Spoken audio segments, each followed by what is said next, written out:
in the old time. Okay, I'm going to turn this off.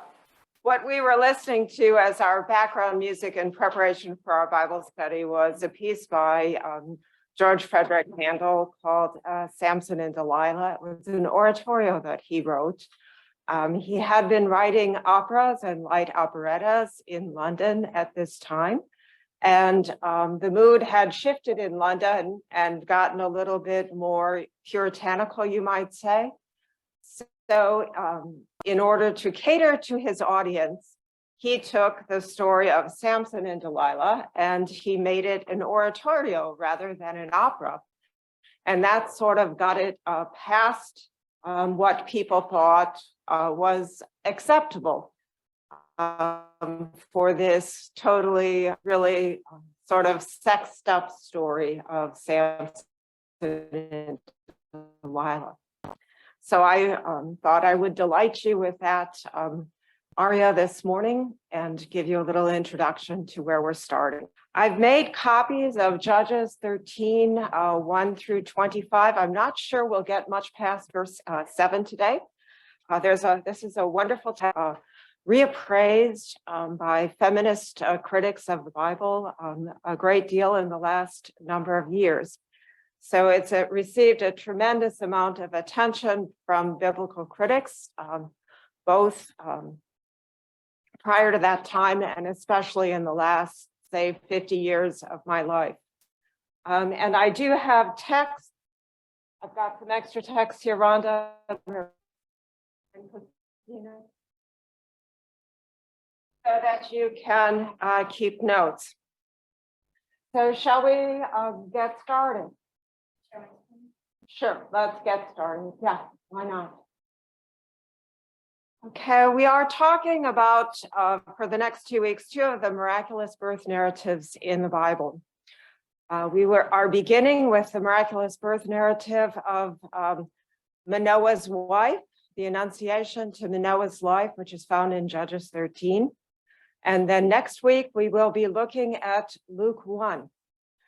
If we go to the next screen, there are a number of miraculous birth narratives in the Bible, and I just thought I'd list them all out for you so that we could remember them together this morning, and then consider that the babies were born and the significance of those babies to the life of the story of the people of faith. So let's begin with Abraham and Sarah. And do we all know that baby?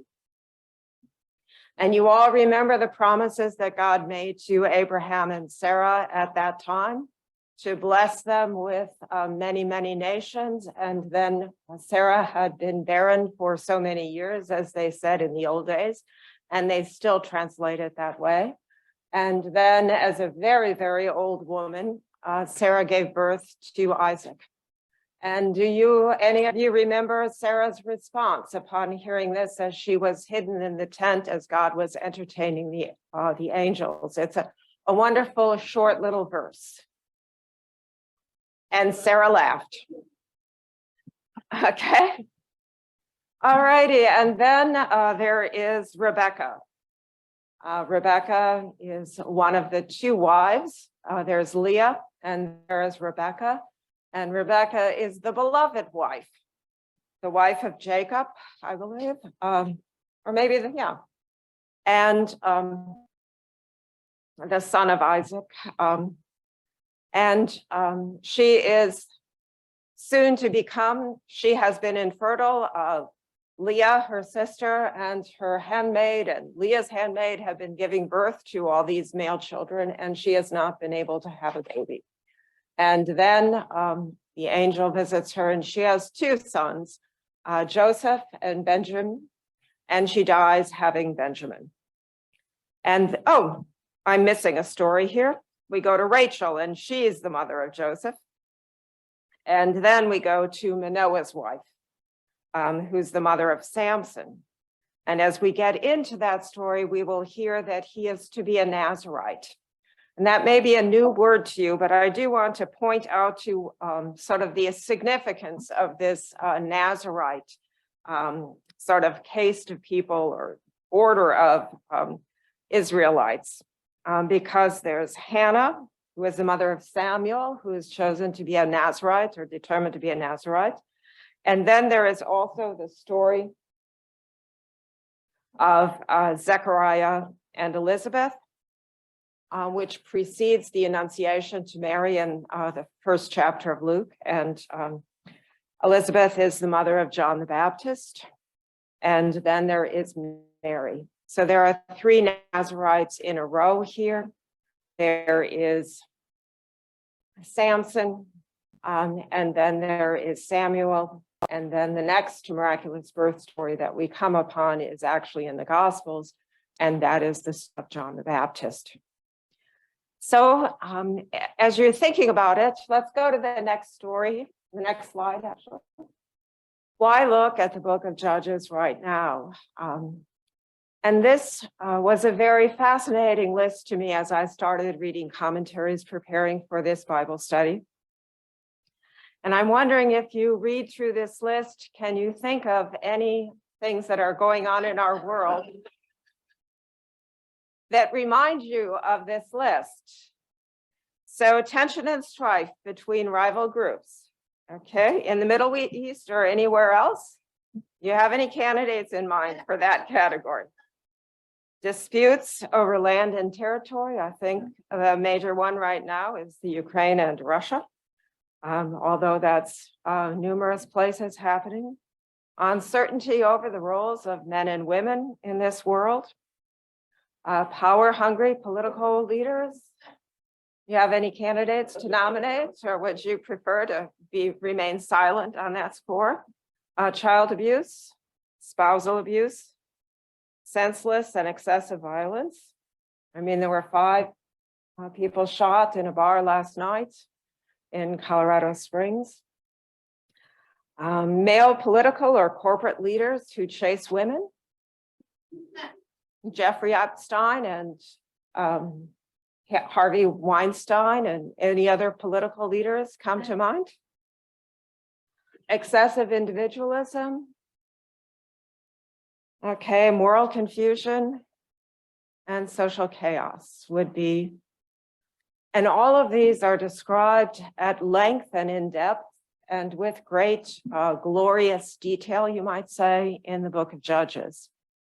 And we are about to meet the mother of a man who one of the most eminent biblical scholars referred to as an oversexed buffoon.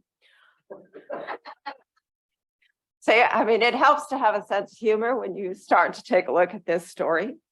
So let's go into this story realizing that, as remote as it might seem, because this story took place sometime between 1200 and 1080 BC, or before the Common Era, so that we're talking about 3,000 years ago.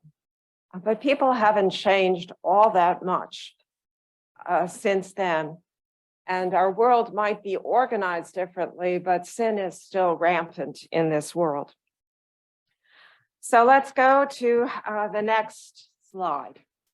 And I've given you verses 1 to 25 in the handout, and I was really hoping to get to all 25 verses.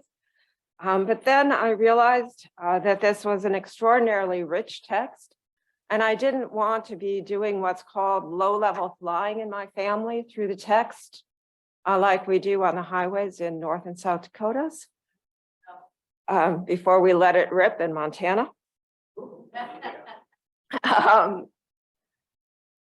So that I really wanted to concentrate on verses 1 through 7 so that we could look at the splendid painting which I've chosen for us to look at today in conjunction with this text, which is a painting by Tintoretto of the Annunciation to Manoah's wife. And that's a very rich and wonderful painting. And I hope you all enjoy it tremendously. So we'll spend a good deal of time looking at these first 7 verses and then unpacking them in the light of the recent criticism that's been done on them. And then we'll get going. So these are the vignettes as we would work through the whole text if we had more time. But 45 minutes means that I have to stay on schedule. So let's go for it. So let's go to the next slide. Okay, this is vignette 1. This is really the introduction to the story. And this is a verse that is repeated over and over again in the book of Judges. We hear it in verses 2:11, chapter 2, verses 11 and 14, in verses 3, 7, and 8, and 12, in verses 4, 1 and 2, and verses 6, and in verses 10. So now we're back to it in verse 13. And what's happened in the book of Judges is that each time the people get into trouble, God has pity or has compassion on them. He comes to them from a place of compassion rather than a place of anger. And he raises up a new judge. And with each one of these new judges, we hear this refrain. And the people were disobedient. They went in the wrong way. And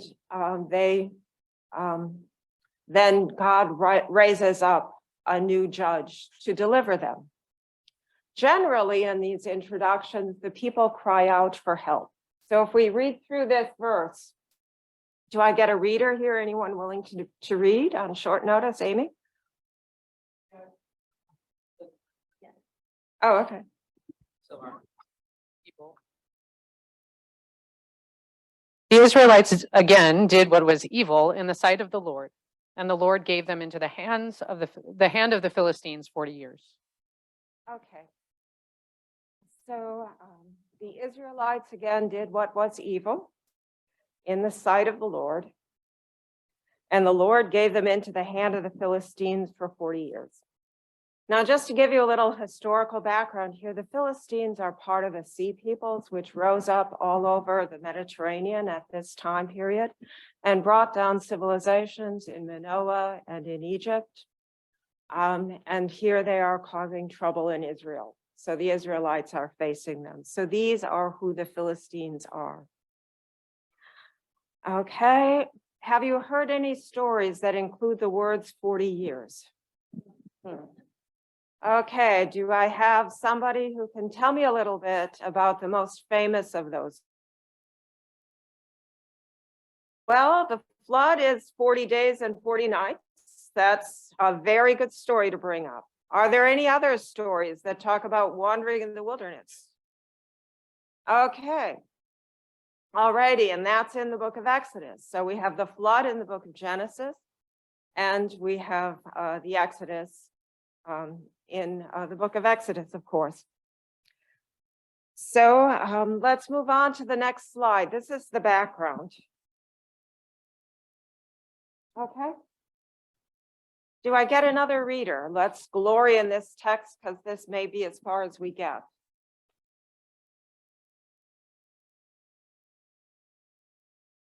There is a certain man of Zorah of the tribe of Danites. The Danites. Danites, there we go, Danites, whose name was Manoah. His wife was barren, having borne no children.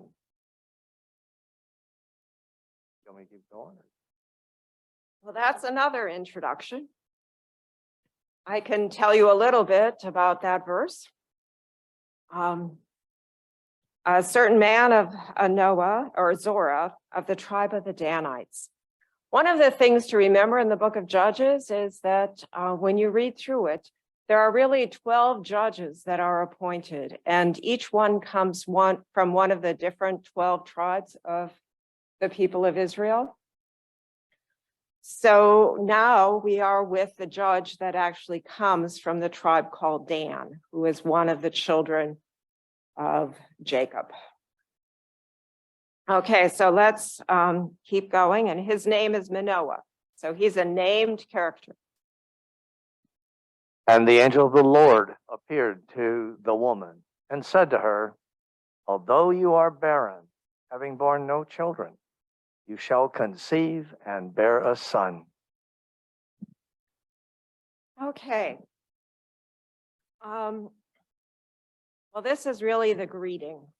Okay, if we take this apart, we're doing what's called form criticism to look at this story, to give ourselves really time to get into it. One of the important things that we learn in doing a Bible study is really to slow down and to study the text, enjoy ourselves in it. So this is the greeting, and that's one way to really phrase it.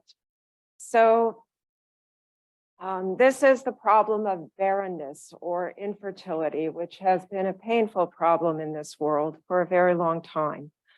And generally, it has been blamed on the woman, or it certainly was in ancient times and really up until recently. And women in this time, say Manoah's wife, these are women without status. And as you look through the stories of all of these women for whom there have been this miraculous birth narrative, when God has come and, or the angel of the Lord has come and said, you shall bear a son. This is for them to finally have status and have a place in their society. I don't know how many of you watch Call the Midwife. Have any of you? Okay, that's one of my favorite shows.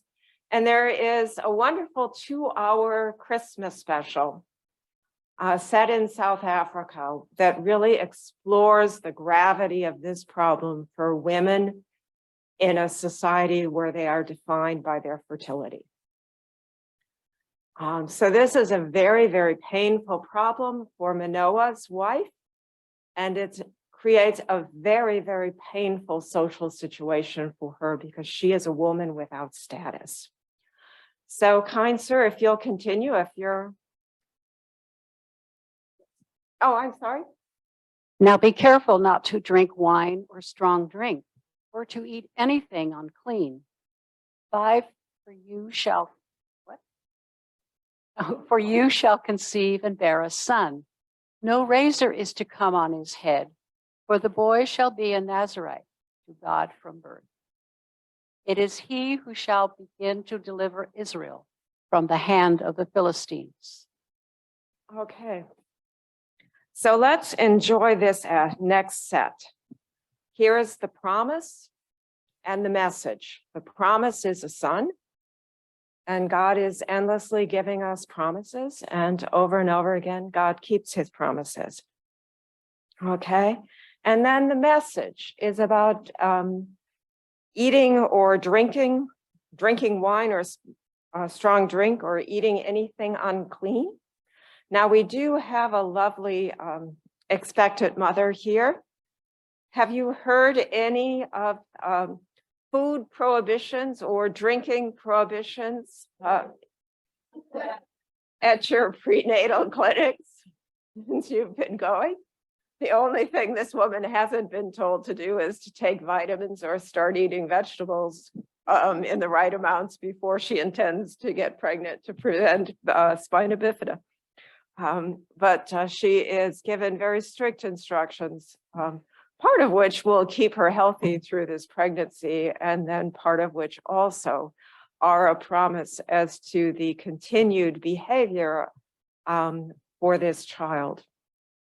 Now, many of you do not know what a Nazarite is, but the Nazarites are defined in Numbers 6, 1 to 21. And if we had Bibles here, you might want to check that text, or if you go home and you want to actually read through that, the whole purpose of the Nazarites, how they are set apart, and actually when they get to start cutting their hair, is all actually defined in that set of verses. And yes. Oh, sure. It's Numbers 6, 1 to 21.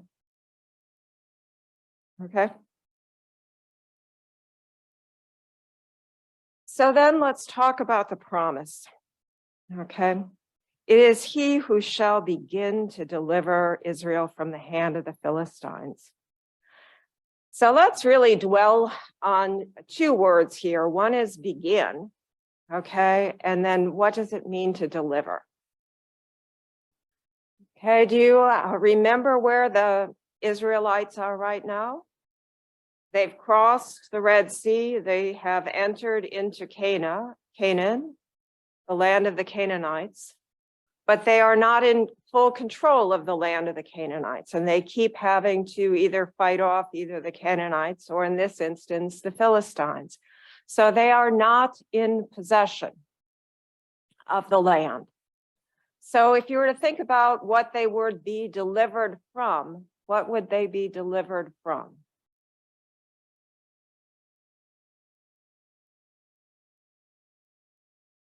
They are, yeah, would be delivered from constant threat. They're also living in the hill country around. The Canaanites are down in the cities. They're down in the more commercial areas. They're down where the agriculture is better. The Israelites are sort of stuck up on the hills with their sheep in the less valuable parts of the land. So they would be delivered both from the dominion of the Canaanites, who are really running the scene here. But then what would they be delivered to? Because there's both a negative message here, and usually in the sense that God is talking about, there's a positive sense. What are you going to be delivered to? Okay, well, let's think about what God has been trying to do with us for a very long time. God has really been trying to get us to live in right relationship with him, you might say. Okay, if you were to define that in a purely sort of Old Testament way, or in other ways, that's to obey a certain right set of laws. Sometimes they're food laws, sometimes they're behavior laws, sometimes they're marriage laws. Sometimes there are laws or understandings about who's better than other people. That is one way to consider. There's also what it is to consider to be in right relationship with God, which is sort of not to be treating other people like they don't exist as children of God. So let's unpack that sense of what it is to be sort of delivered from and delivered to right relationship with God. So endlessly, the people are disobedient. So what would it mean for them to live in obedience to God? Or for us to live? Yeah, Amy, do you have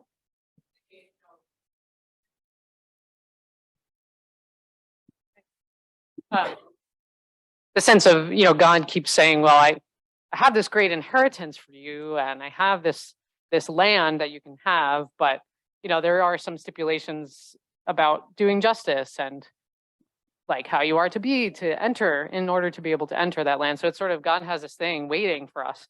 And we can't get ourselves there because, we just are disobedient all the time. So I feel like deliverance is like, hey, there's this inheritance for you and I can get you there, but.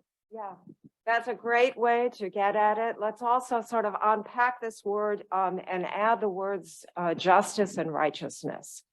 So when you think of deliverance, Amy's going there. So let me just give you words to pull it together, because the Bible, wasn't written in English. King James. Just the words in red, okay.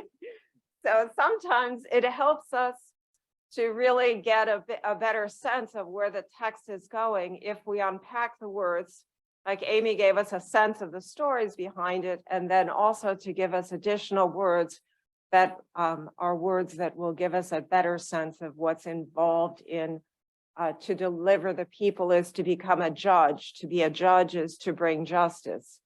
And to live in right relationship is to be righteous.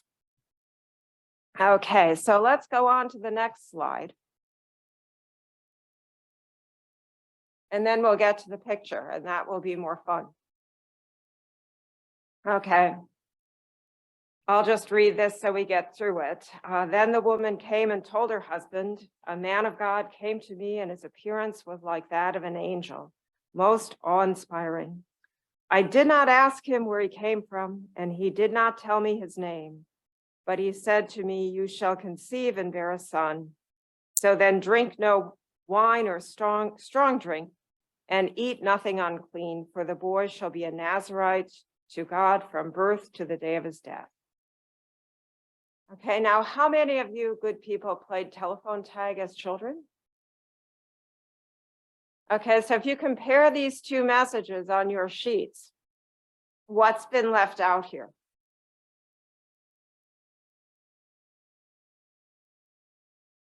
Thank you. The point about the razor is what's been left out. Each time this message gets told, and it gets told a couple more times, or at least once more, the message is sort of going through telephone tag. Okay, so it's pointed in a different direction. And if we had time to explore the whole text, the only person who hears the whole message is Manoah's wife. Because in the next scene, when the angel comes and repeats it, the angel does not repeat the portion about the razor. Okay, now I'm just going to tell you some stuff that's really sort of fun, and then we'll get through it quickly, and then we'll go to the art so that we have a good 15 minutes to explore the picture. One of the reasons that feminist critics have worked with this text so hard has to do with Manoah's wife. And one of the ways into this is sort of a clever way using language. Who is the named person in the text? Whose name do we know? Manoah. Whose names do we not know? And the angel. Okay, so one of these really bright feminist critics has said that this is a way of drawing together the woman and the angel because they're both unnamed. And in the next scene, Manoah asks the angel his name, and he refuses to divulge his name. So we never do learn his name. The first piece of art that we have is from Tintoretto. And here we have the Tintoretto. Okay. So we may want to turn down a few lights so that we get a little bit better. There you go.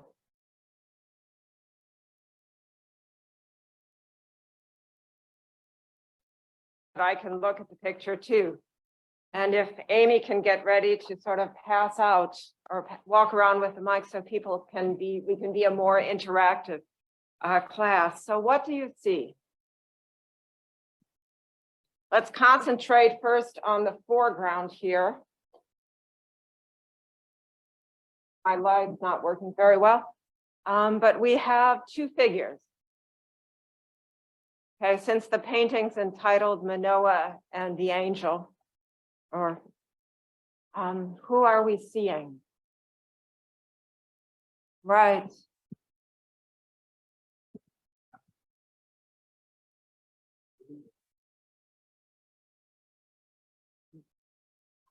Yeah, and what's surprising about this angel? Oh, You say, what are you saying? He looks very young. He looks very young. Yes, we got. he looks very young, and He's looking at us. he's thank you very much, Amy. He's looking actually right at us, and his mouth is looking right at us. So he is engaging us. We are invited into this painting. This is a classic way of inviting people into a painting and making us part of the scene. Where is Manoah's wife looking? She's looking down. This would be a demure, appropriately wifely expression for her. And if you'll notice her, she's shown in 3/4 profile. That's sort of a classic presentation, but her gaze is downward. So if you look at a lot of portraits of people in art museums, this is a very flattering way to present people rather than a dead-on presentation. What are these? Okay, and then what's the dominant color here? Red?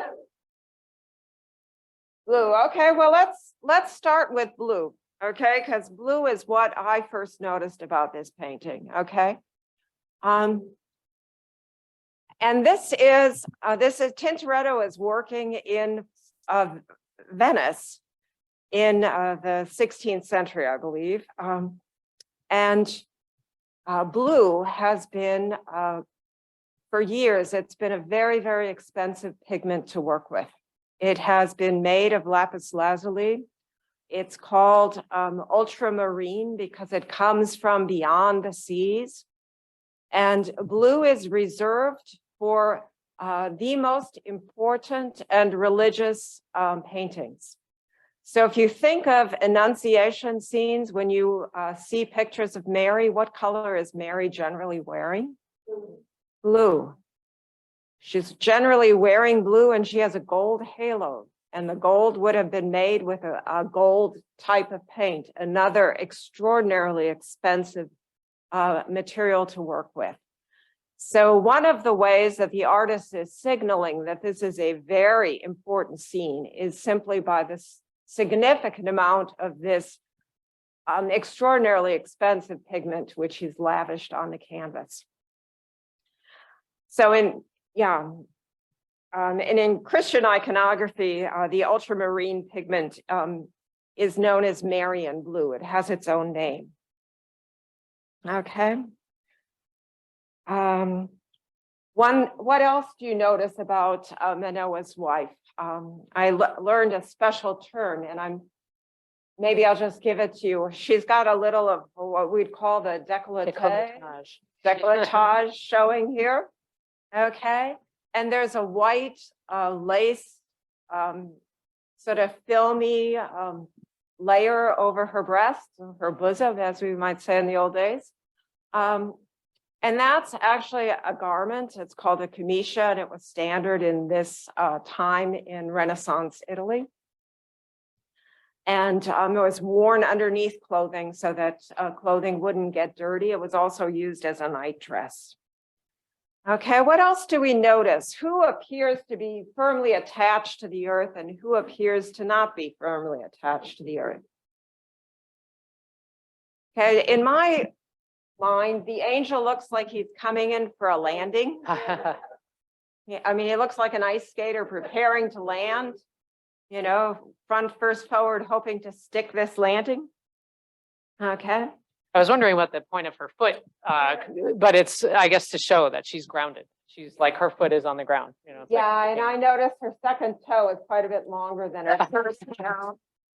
the model was Described as a Mannerist painter, and Mannerists tended to have elongated hands and sometimes elongated faces, but she's got more of a round face, but her toes are definitely more sort of Mannerist in style.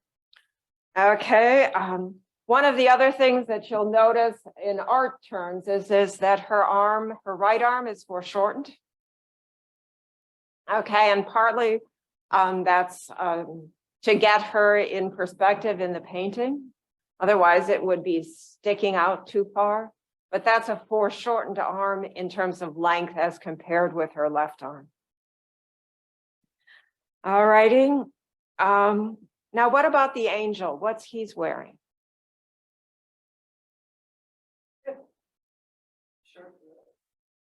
Yeah, you could say he's wearing a tunic over a pink silk damask skirt. And a belt, yeah, pink belt. Yeah, see, notice the angel is wearing pink.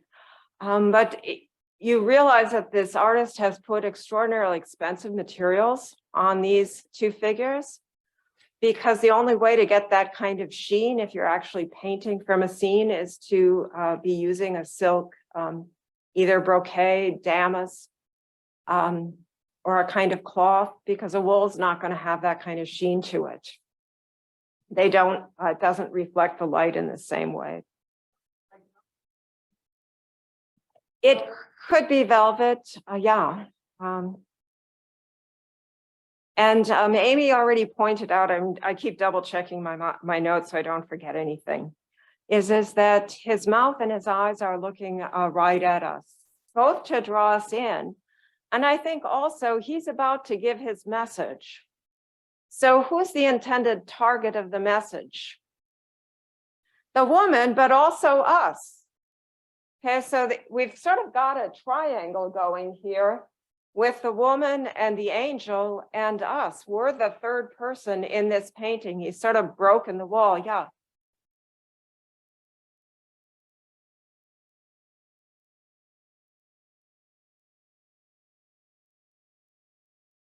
Well, this was painted for a private patron. In some ways, they weren't necessarily painting for big crowds. They were painting to spec for a particular patron, either a very wealthy client or a church. Tintoretto worked in Venice at the same time as Titian and Veronese. These were his two big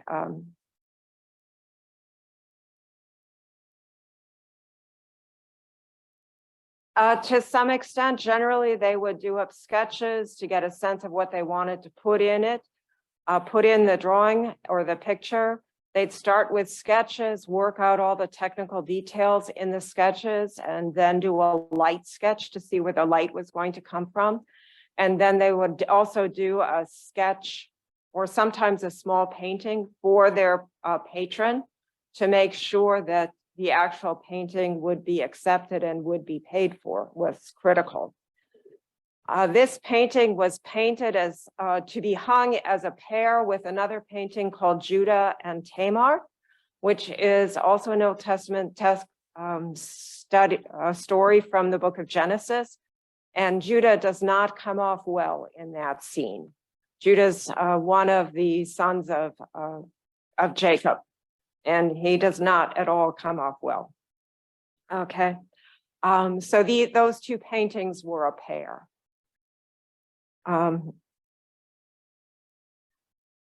So now what do we notice about the middle ground? What's going on here?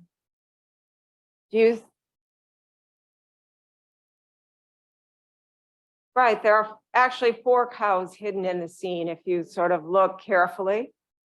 And there are 2 birds.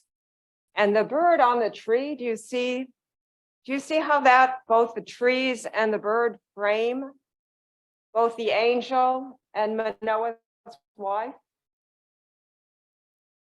Look at Manoah, because there's nothing to look at her above her other than the bird that frames her in. But it looks like the birds, they have similar colors to the 2 figures in a way. It's almost like the bird came close to her.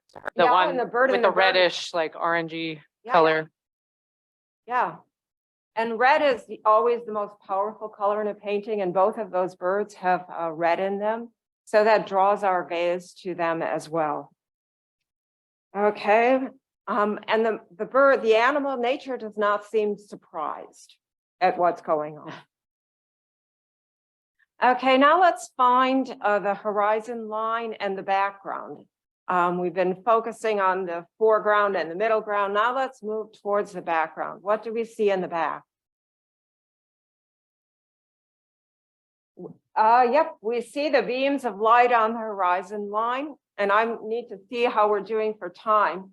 Oh, yeah, we do need to end soon. Yeah, 5 or 10 minutes. I mean, Okay, those who have to go for worship will do it, but Yeah. I mean, okay, so we have a town back there, we have a lake, and then we have the That's what we need. mountains and the beams of light, and we have the horizon line. But let's concentrate on the beams of light, because this is one of the most interesting aspects of this painting. And there are clear biblical references to this, both in Exodus and also in Luke 9, where there are beams of light or a mountain is overtaken with light. And the story in chapter 9 here is really about is the story of the Transfiguration, which is what you might call a preeminent story of the inbreaking of God in time. So one thing that the artist is doing, either intentionally or unintentionally, is really focusing our attention on the fact that God is breaking in. The stories in Exodus are from when Moses goes up on the mountaintop for 40 days and 40 nights, and the mountain is enclosed with really the majesty of God. And at the end of Exodus, when the tent of the tabernacle is built and the cloud descends on the tent, and it is a space that is too holy for Moses to enter. And so I want to focus on this inbreaking of God in time, both in our text and also in the painting. So in the painting, Who's the figure of God breaking in? The angel. So the angel is breaking in through the space-time continuum to bring God or a message from God to a specific person in a specific place at a specific time. And this is one of the endless messages in the Bible, is that God speaks to a particular people in a particular place in a particular time. And also that God works with flawed people. And Samson, this person or this man who is to be appointed a judge and to begin to deliver the people of Israel, is an extraordinarily flawed human being. But God is also working through his mother, Manoah's wife. And in each of these other stories of miraculous birth, God is choosing to work with a particular mother at a particular time and in a particular space with a particular child. Only one of them is what we might call a perfect child.